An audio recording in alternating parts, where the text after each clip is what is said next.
According to Brookings, 1 out of every 1,000 Black men will die due to police violence, and Black teens are 21 times more likely than whites to be killed by police. These racial disparities and the deaths of George Floyd, Breonna Taylor, and many others have led to massive protests and questions about justice. This is Disrupted. I'm Kalila Brown Dean. Today we'll hear from a panel of former and current officers, all of whom represent a perspective that often gets overlooked. Black officers at the intersection of debates over what the police do and what communities want. Our guests are James Scott, Assistant Professor of Criminal Justice at Albertus Magnus College. He spent 21 years as a Connecticut State Police officer. Dr. Lorenzo Boyd is Vice President for Diversity and Inclusion at the University of New Haven. He's a former Deputy Sheriff in Massachusetts and a consultant for law enforcement.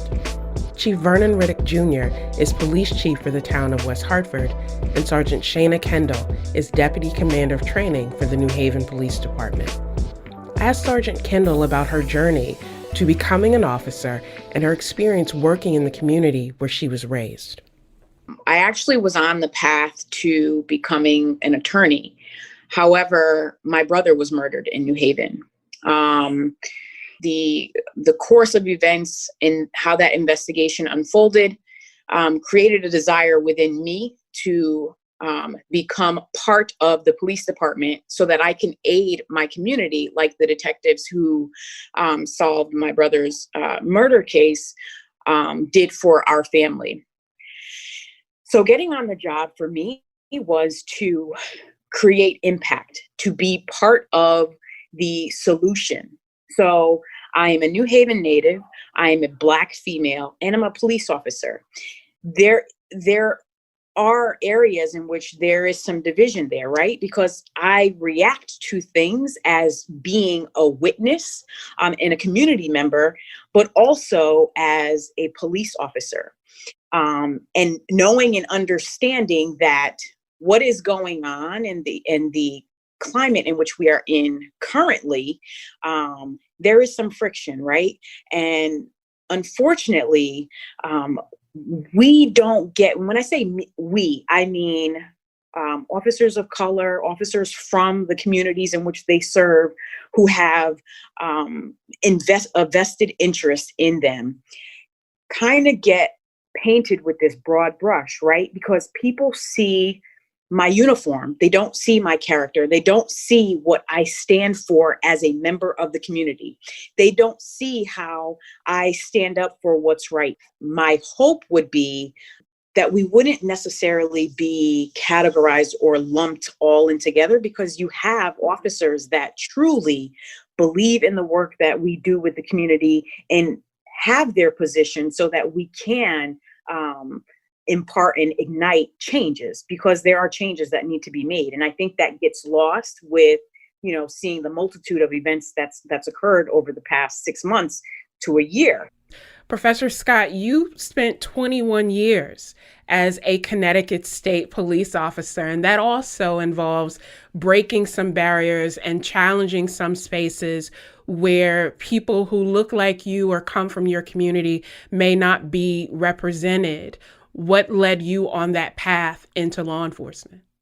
Interestingly, I'm originally from New York, and the only reason I ended up in Connecticut was because an unnamed police department in New York didn't hire me because I believe I made a formal complaint some years ago.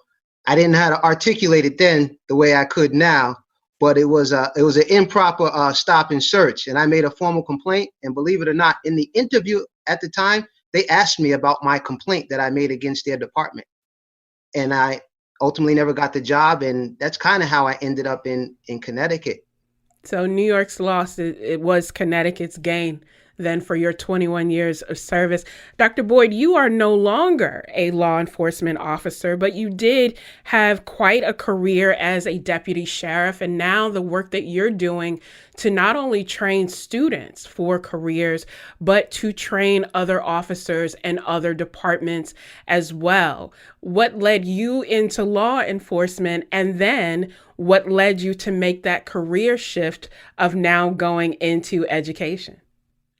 My story is a funny story, and I applaud the other people on the panel because I know a little bit of their backgrounds and how they got there.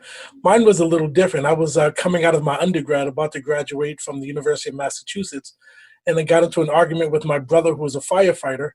So I wanted to show that I was smarter than him. So I took the test just to see that I could score higher on the civil service test. So I had no inkling of ever going into law enforcement at all. And then when I got called by the sheriff's department, I figured I'd stay in about 6 months and then, work on an exit strategy and then get a real job.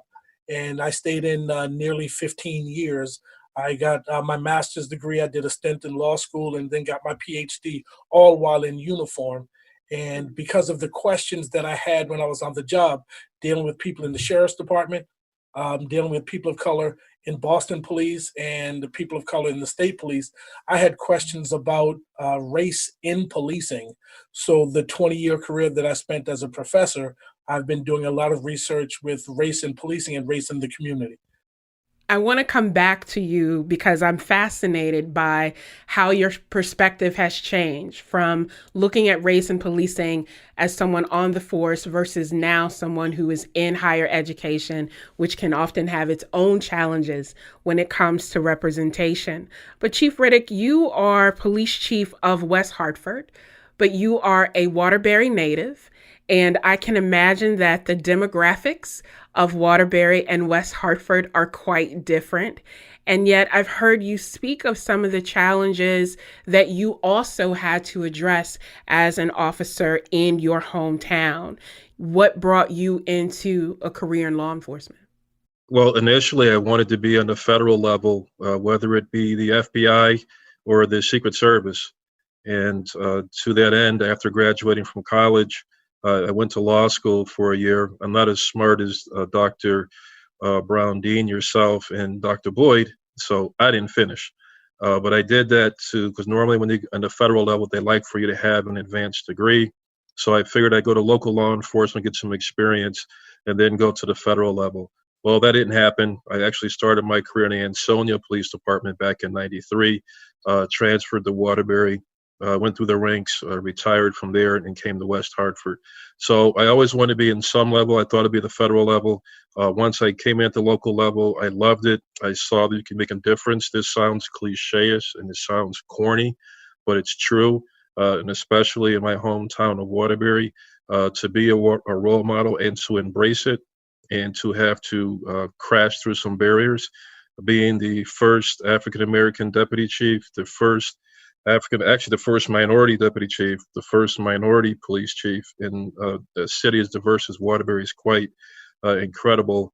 And in addition, the first Black on the SWAT team to command it, the first Black to be on the executive board of the union, the first Black in internal affairs. So a lot of firsts. So I know it was the Lord's will. And as I come to West Hartford, I'm the first and only Black chief. So.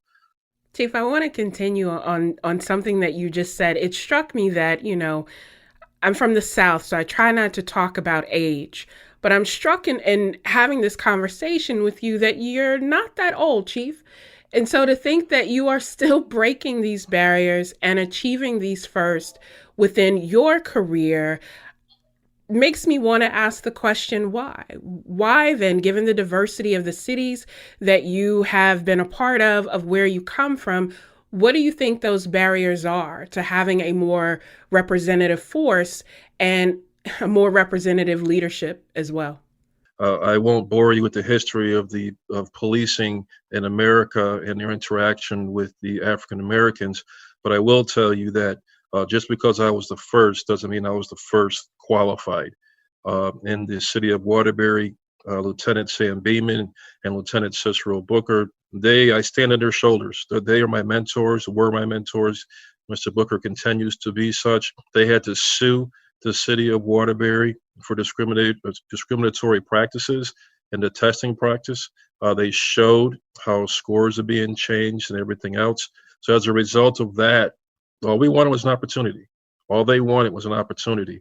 And when they made this lawsuit, they were patrol officers. And as a result of that, Lieutenant Beeman was the first African-American sergeant, the first lieutenant. And on their sacrifices, myself, Chief Ridenour, who's in Danbury now, were able to succeed. But and I put this in quotations, all we had to do was perform and to take the test. They had the bigger fights. And yes, we faced some discrimination, but nothing like what they had to go through. So I want to talk about that because you talked about what these leaders, because that's really what they were, pathfinders who went before you and what they experienced. And so for the rest of you, what kinds of challenges have you encountered internally within your departments? And you don't have to name a particular department, but speak to those kinds of experiences and challenges that you face. Professor Scott, please. Dr. Brown-Dean, is it okay if I generalize? Of course. A lot of agencies claim that they can't find diverse applicants. I think they're just not looking hard enough. The irony of this is I met Dr. Boyd long before we convened on this panel. When I was the commanding officer for the Connecticut State Police Recruitment Unit, I sent a blind email to him because I knew he was at a historically Black college and university. And I asked him, can I come down and talk to your students? And he said, absolutely. The scheduling didn't work out, but we made the connection and I was able to forward the information to him all over email and phone call. I didn't know him. And I don't think enough agencies take that type of proactive approach. If there are not enough candidates here in Connecticut, well, where else are you looking?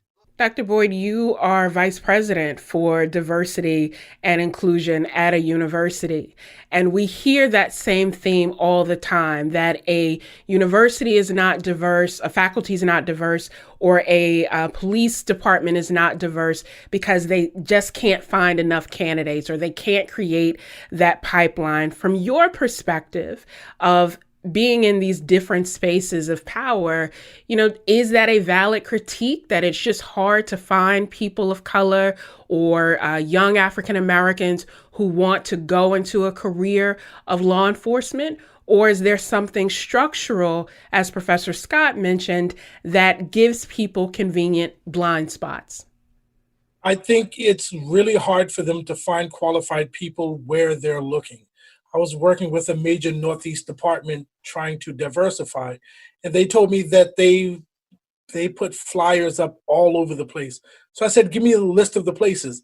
A lot of them were Knights of Columbus Hall, the 4-H's, and places like that, or bars and pubs that they frequent. So I asked them, did you reach out to anybody in the Black church? And I got silence. I said, did you reach out to any of the Black fraternities and sororities? Nothing. Are you reaching out to inner city schools? Well, we don't know anyone there. So yeah, it really is hard for you to find qualified people if you're only willing to look at the tip of your nose, if you're willing to go beyond that. And speaking of Professor Scott's email, the fact that I was struck by the fact that somebody wants diversity enough that they're going to where the people of color are. That tells me a real commitment to bring people in. And it's not hard.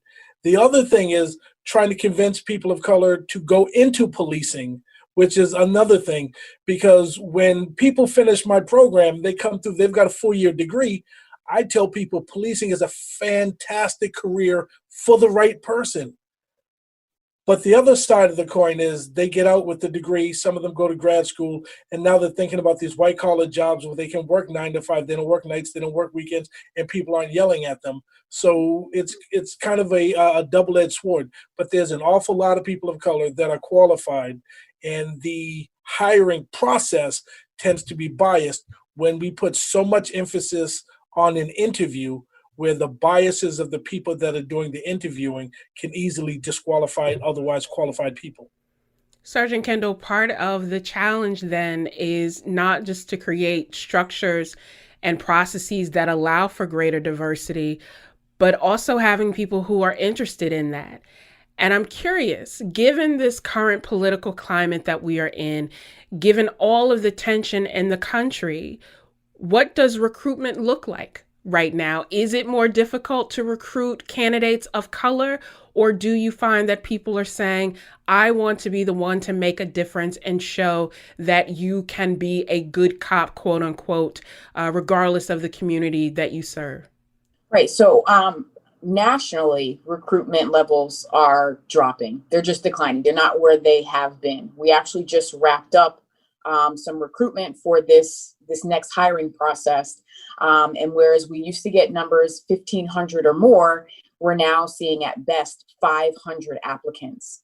Now, we have, with everything going on, we found that it was very important to reach people in places that we couldn't necessarily just travel to. We did a lot of Zoom conferences where we had panel discussions for people to ask whatever questions that they would have. But it was very important also to put minorities in front of recruitment as well, to show like there are minorities that are on the police department. There are police officers that are actually good, do good, follow the law, and want to aid in the betterment of the system or the community. And so for us, it was very important in that aspect to identify that and also reach out to places in which we could hold meetings in which we have like a meet and greet. I will tell you, this climate has also made it very difficult because we have been met with resistance where we have contacted certain agencies or companies or schools even and asked if we can, set up a spot within their school, wherever they designated, just to have like a meet and greet session. And we were met with, we don't think that's a good idea. So you have that you're working against also. So a lot of it was word of mouth, getting the word out where we can, because there are a lot of questions about policing, right? Everyone is so consumed with what we see, right? And if you've had a negative encounter with the police, that simply enhances your belief on what policing is all about in each and every police officer. So in trying to do that, we have identified places, even within the community, that we can go to and speak and identify applicants that obviously would pass the application process. That's Sergeant Shana Kendall, Deputy Commander of Training for the New Haven Police Department. This hour, we're talking with a panel of current and former officers who are Black about this moment of heightened tension between police and communities of color.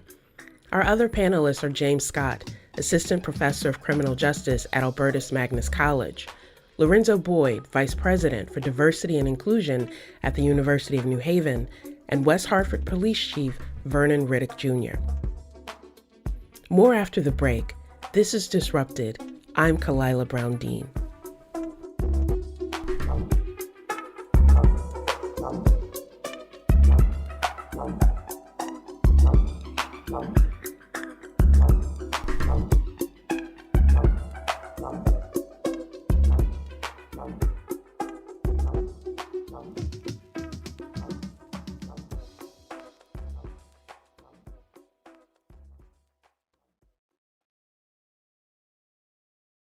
This is Disrupted. I'm Kalila Brown Dean. Today we're talking to a panel of former and current officers about their experiences and how they teach future officers during this time of heightened tension around violence and accountability. Our guests are Sergeant Shana Kendall, Deputy Commander of Training for the New Haven Police Department. James Scott is Assistant Professor of Criminal Justice at Albertus Magnus College. Lorenzo Boyd is Vice President for Diversity and Inclusion at the University of New Haven, and Vernon Riddick Jr., West Hartford Police Chief. In the last segment, we talked about police recruitment. With fewer people applying, how do we know we're going to get the best, most qualified people to do this critical job of policing our communities? I posed that question to Chief Riddick. It's a very difficult challenge, and it starts with education and a cultural shift in perception and reality.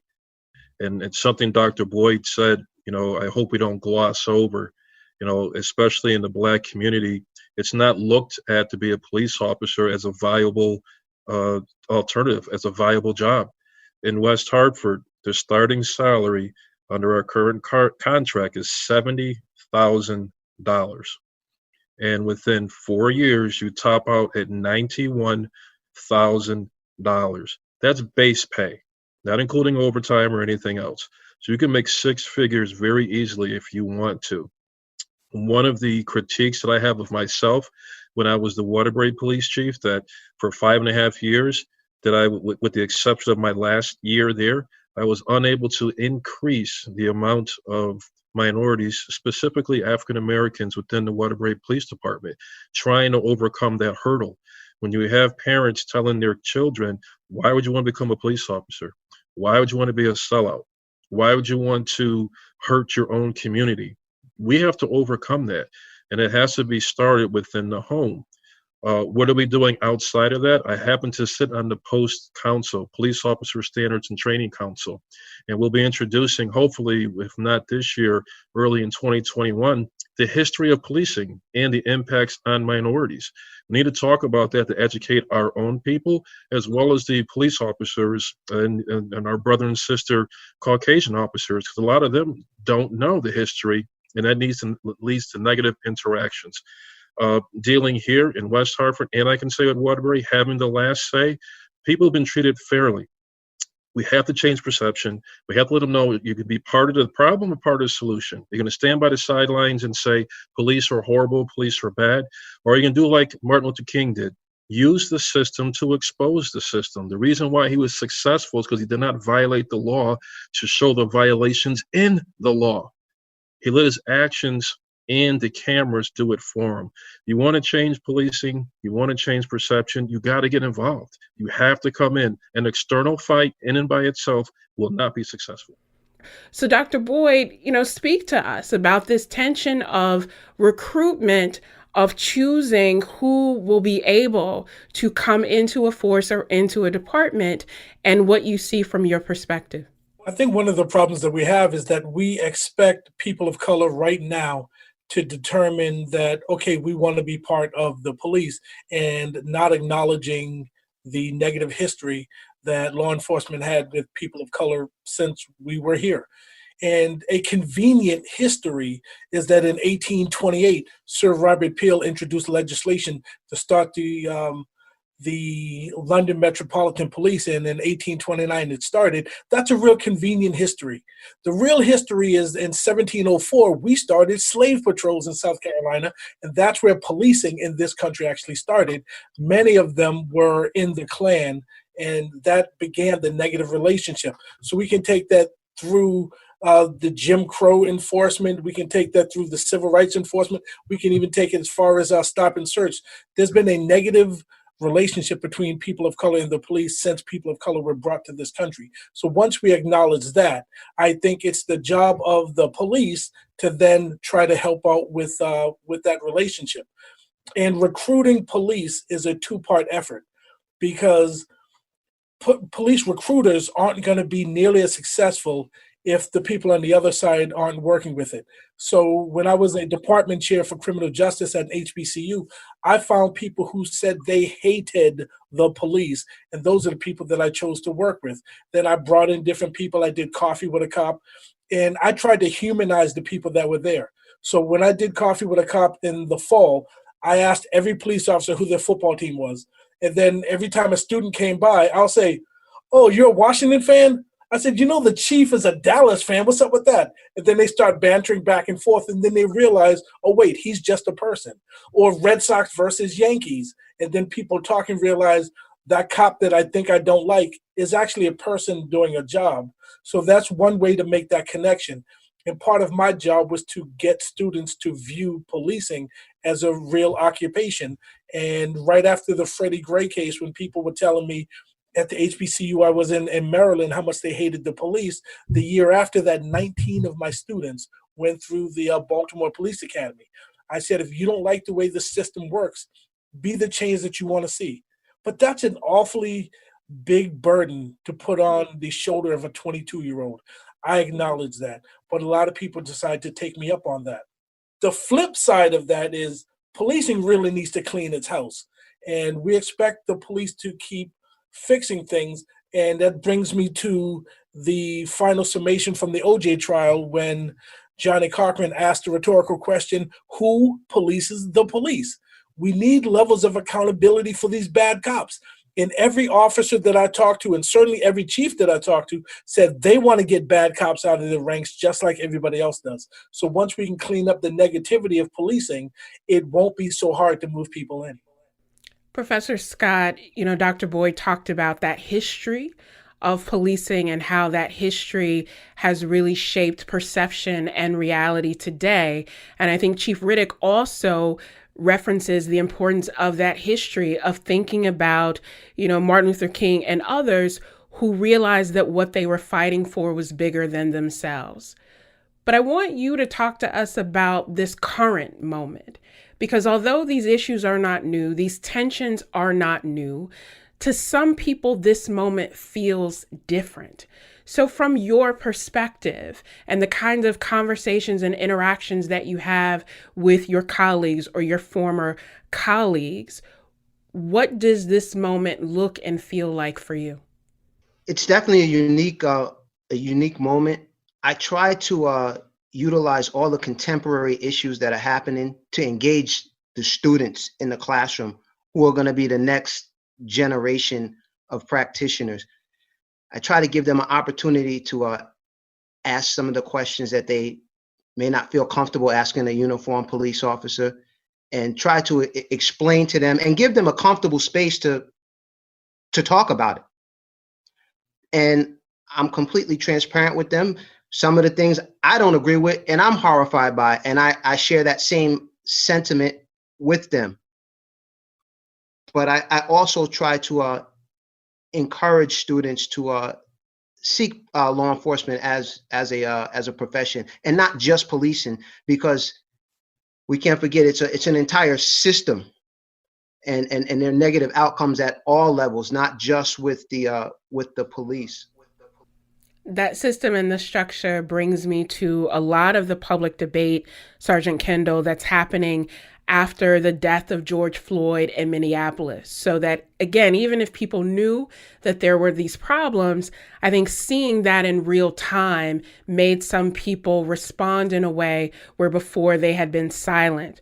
What does this moment look like for you as a law enforcement officer that is sworn to protect the community that raised you, to understand that while George Floyd was killed in Minneapolis, or, Ahmaud Arbery was killed in Georgia, Breonna Taylor in Kentucky, that these kinds of questions and concerns are playing out in Connecticut and in New Haven as well? Right. So the George Floyd incident was, and unfortunately, like so many others, was something that many of us found to be just wrong, right? It goes against everything that we were trained to use, to act, and to handle people. So for me personally, I realized that, one, it affected me just being a Black woman, right? And then it affected me as being a law enforcement officer who upholds the law and tries to treat people in such a way that I would want them to treat my grandmother. And so it was very difficult, because as a person, I felt, as an African American woman, I felt that for his family, my my brothers, my sisters, who, I have concerns about. Being in law enforcement doesn't remove those concerns that you have for your family and interactions that they have with the police that I have no control over.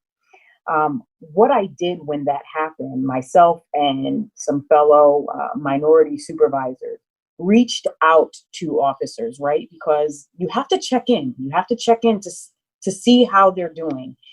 Are you okay? And that's what we did. And we had these conversations about it, and realizing that, yes, it does affect Connecticut. It affects New Haven. These are things that we felt. They are things that, we had to deal with, because it's about policing and what police have done to the community. And so moving forward, it was our commitment to continue to try and work with the community. But I think the sense of listening more, and seeing exactly what it is that they need, as opposed to, we're the police, this is what we feel the community needs. And I think that was a step in the right direction, and we could only improve from here, or at least that's our desire to do so from here. Just listening and trying to merge this gap, this barrier that is thicker and more apparent than it ever has been. And I think that takes with having some very difficult discussions in which the police are identifying, empathizing, and understanding where the community is coming from with regard to these issues and not always having a response. We have to do more listening to what the community needs and what the community wants from its police officers and shape that into where we move forward to. Too often, those conversations happen after something bad has happened. And in that way, they can be very reactionary, which means that people question the authenticity. And so that notion, Chief Riddick, that, this engagement, this conversation has to happen on the front end, because in some ways that can prevent incidents from happening, but it also builds trust. How do you, as a police chief, one of few chiefs of color across this state, leading a department in a community that is often quite different from demographically from other places, how do you have that conversation of understanding that you have to be accountable to the community and you are the face of your officers who look to you for leadership? How do you have those check-ins and those conversations across those spaces? Without getting too deep, it's my faith in my Lord and Savior, and walking that walk.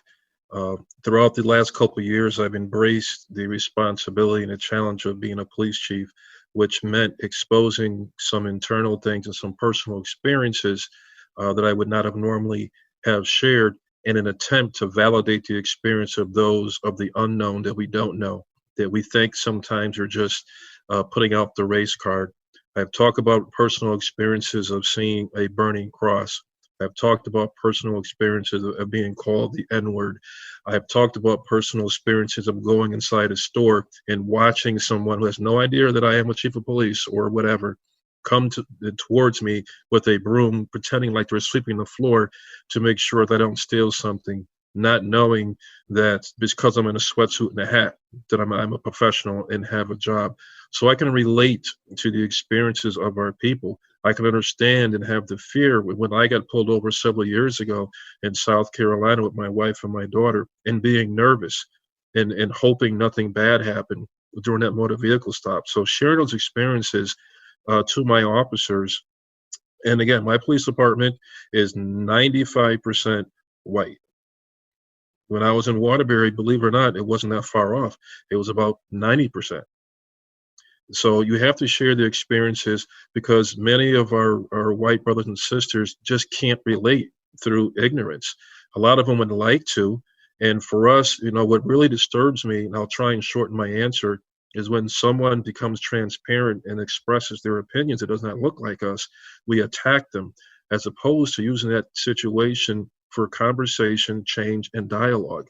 So by me sharing my experiences, now my officers here can understand that when other people mention these things, they're not making it up, all of them, and they're not just trying to garner attention. It's their true life experiences. So we've had some very difficult conversations. All these recent shootings, we talk about them at roll call. We play the videos at roll call in our staff meetings. And I tell them that I have some of these same feelings, even today. I've been criticized for that by some colleagues. But I say, hey, if I get pulled over, I'm nervous. And that's a shame. I appreciate you for sharing that, Chief Riddick, because I think it speaks to the complexity, not just of this moment, but the challenge of deciding, what do we do? If officers who are Black and who have taken this oath still experience these kinds of doubts, or are able to understand how those perceptions and biases play out, if you all still experience this, if you are pushing back against the negative perception, then Dr. Boyd, what do we do to reform this system or reform this relationship? We had this new police accountability bill in Connecticut. It was a very contentious debate. There were questions about, whether reform should come outside of departments or internally. There's a national conversation about defunding the police. What do you think will be most effective to get toward a more positive relationship and the kinds of outcomes that Chief Riddick and Sergeant Kendall are working on every day? The short answer is we need to build levels of empathy And I do police training all across the country. And some years I do 280 hours of training of police officers. That's roughly equivalent to a 7-week police academy worth of training that I do. And when I do my initial training, I bring in community members into the training, at least for the first couple of hours or so, because I need the police to understand the lived experience of the people that they're actually policing. I need the police to understand and hear what happens after you walk away, what happens after the arrest, what happens when you come there, what do people think when they see you rolling up. But the flip side of that is I need community members to understand what's going on in the mind of the police officers when they're rolling up, the things that they don't see, the things that they don't know what's going on. In a traffic stop, yeah, you may be thinking he's going to ask me for my registration, so I'm going to go fumble through my glove box. But when I'm in the car behind you with my takedown lights on, all I see is that you're reaching and you're fumbling, and I don't know what you're doing. I don't know who you are. So that gives me a heightened level of response. I try to get both sides to see that. I do a lot of scenario-based trainings, and I have police officers and community members act out scenarios, but I have the citizen act as the police officer and the officer act as the citizen, because I need them to see each other's eyes. I need them to see how things are viewed. And it's a really, really, really slow process. In Connecticut, if police training is 905 hours, and if 80 hours of that is firearms and 10 hours of that is de-escalation, people are going to default to what they do the most. So the more we can have people work on communication skills, work on de-escalation, then the easier it's going to be for that to happen. It's really easy to say, I hate policing in general. It's a lot harder to say, I hate Chief Riddick or I hate Sergeant Kendall. It's harder when you know the person. So the more we can get community members and police officers together in the same room, I think that's a step in the right direction. That's Dr. Lorenzo Boyd, former police officer and vice president for diversity and inclusion at the University of New Haven. Coming up, more conversation with our guests, Sergeant Shana Kendall, James Scott, and Chief Vernon Riddick Jr. I'm Kalila Brown-Dean. This is Disrupted.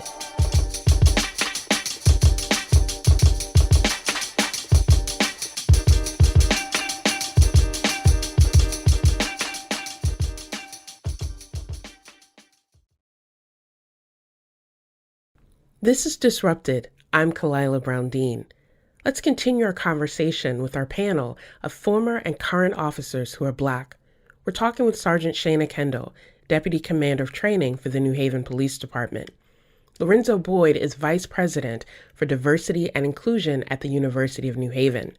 West Hartford Police Chief Vernon Riddick Jr. and James Scott, Assistant Professor of Criminal Justice at Albertus Magnus College. I asked Professor Scott about calls to defund the police and how he feels about shifting resources away from police departments. I wish the conversation wouldn't have started with defund, because when a lot of my former colleagues, when I talk to them, and this is just anecdotally, when they hear that word defund, they're automatically turned off because it sounds like you're taking something away from us. You're taking something off of our table. And some communities are only graduating 50% of their high school students, but we're not talking about defund the Department of Education. So why are you talking about defund the police? So I think maybe we should change the terminology, and I think we'd get a better reception from the police perspective. Also, you mentioned about the accountability bill. I think from the perception of a lot of my colleagues, law enforcement really didn't have a voice in the legislative process. So some of my colleagues former colleagues feel as though it's anti-police, if you will. And now they are apprehensive about doing policing or any type of proactive police work out of fear of, they're going to be scrutinized and arrested for doing their job. Sergeant Kendall, one of the things I want to carry out on that thought from Professor Scott, One of the things that I often hear said to civilians, particularly young people, is that if you're not doing anything wrong, you have nothing to worry about, right? Don't put yourself in a situation where harm could come to you and you'll be okay. You know, if that's the message that we give to residents and to civilians, why doesn't that hold true for law enforcement? As Professor Scott said, some people are now afraid to do their job because they think that they will be made an example of, or they will be put at risk because they are actually trying to do their work. So there's two parts of that. So yes, we do say, just don't put yourself in these situations where you put yourself at risk. But the reality is that you could simply fit a description and you may not have put yourself there, but based on what you look like or what you wear, you're in that position by no actions of your own. Now, when it comes to police officers, I personally can attest to the fact that there is some apprehension, especially now with what can we do? What do we do? Because there is that innate fear that you're going to be the next YouTube sensation or Facebook or whatever the case may be. And that is creating a breakdown. So now that is creating police officers who fear doing what they know they can legally do and how they can legally perform their job, to now I feel like that moves towards disservicing the community in which we're tasked with serving. There are a lot of problems with that. One, because an officer can have the confidence that they have, which is bred through one, knowing the law, knowing what you can and cannot do according to our policy and guidelines. However, having to think about things that are completely outside of the scope of what officers are dealing with at that given moment shouldn't be there. If officers are facing an incident with a gunman, a robbery, or a very hectic scene, things that are running through their mind should not be, am I going to get sued over this? Am I going to have to go to the chief's office? Am I now going to be on admin duty? Because that takes away from their ability to act in the face of what they're confronted with at that time. I'm always curious when we hear about that hesitancy. And so, Dr. Boyd, you mentioned Baltimore. And I remember after Freddie Gray's death that there were a number of officers who called out during that time, or who said that they were afraid to do their job because of how it would be perceived, and that their fear was that it would then put them at risk, because if there is a hesitancy in how to act, that you in some way have now made yourself vulnerable as well. How do we navigate this then? A lot of this is cyclical. We saw this for about 6 or 7 months after Ferguson, and some scholars jumped on it a little too quickly, I think, and called it the Ferguson effect, which has since been disproven. It's happened in Baltimore immediately after the Freddie Gray case, and we're starting to see it starting to happen now a little bit with policing. But there are two prongs to that. I talk to police officers that say a lot of encounters, I'm really nervous about the encounter because, I could be sued or the other things that can happen. So I'm backing off on the encounter. And I think that's a little funny because a lot of people in the Black community are really afraid of the encounters as well. So I say you are now starting to understand what a lot of community members are feeling every time you roll into an area. So take that feeling that you have and be empathetic. My job is to try to make both sides of both of these groups come together and see where there's levels of similarity. My job is to build bridges, and to have police officers being really nervous is a positive thing. I can work with that because if they have this true feeling, then we can build on that. The problem I have is when police officers roll in and they feel invincible. There's nothing I can do with that. There's no teachable moment there. But the fact that the officers are afraid and I can get them to see this is the other side. What can we do to cut down on this? The other thing is if we have levels of accountability. I think it's hugely problematic that after the Breonna Taylor incident, that an officer was indicted for the 3 bullets that went through the wall and hit no one, but no one's held accountable for the 6 bullets that went to Breonna Taylor and ended her life when she did nothing wrong. So society sees that, the community sees that, people are upset. people are really angry and to wonder what's going on in somebody's life to, one, protest against the government, two, protest against the police who have deadly force, and three, do it during a pandemic. That tells you people are really upset and we need to do something. We can't go business as usual. I'm hoping this is going to be the shakeup in society that brings both sides together so we can build out from here. So in the time that we have left, I'm going to ask each of you to, reflect on this notion. Professor Scott, what's one thing that you wish communities would do in order to move forward together? I would like to see the law enforcement community partner more with higher education. I think it's a unique opportunity. Being on a college campus, we truly, and I'll borrow a term from the military, we're a force multiplier. It's important to do more than just come to the career fair and pass out leaflets. Really engage, and I extend the invitation to my colleagues on the panel. Anytime you want to come to my classroom, if you want to Zoom in, it doesn't matter. You're always welcome to any of my classes. You tell me when, and you have a free pass. You have the whole time. Thanks, Professor Scott. Dr. Boyd, what's one thing we can do to move forward together? We need to talk. Too many times people are not talking. Community members always complain that the police aren't listening to them. And the police are always saying that the community is not willing to talk to them. So if we can get people together in the same room to talk, I think that's a pathway forward. Sergeant Kendall, from you, what would be a recommendation or your wish to move forward?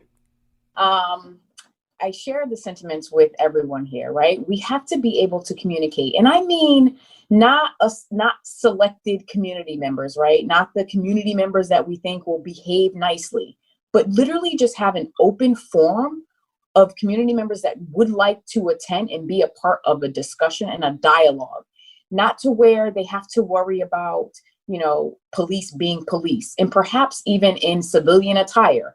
But I share the sentiment with both Professor Scott as well as Dr. Boyd that we just have to open up lines of communication. And sometimes that communication has to be initiated by us, and we can't be afraid to do that. Chief Riddick, last word to you. How do we move forward together?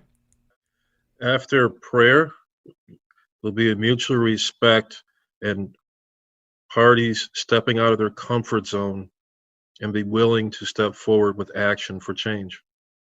It's simple, it's to the point, but difficult to do. Thanks again to our panelists, Dr. Lorenzo Boyd, Sergeant Shana Kendall, Professor James Scott, and Chief Vernon Riddick Jr. Disrupted is produced by Daniela Luna and Katie Tolarski. We'll be back next week. I'm Kalila Brown Dean.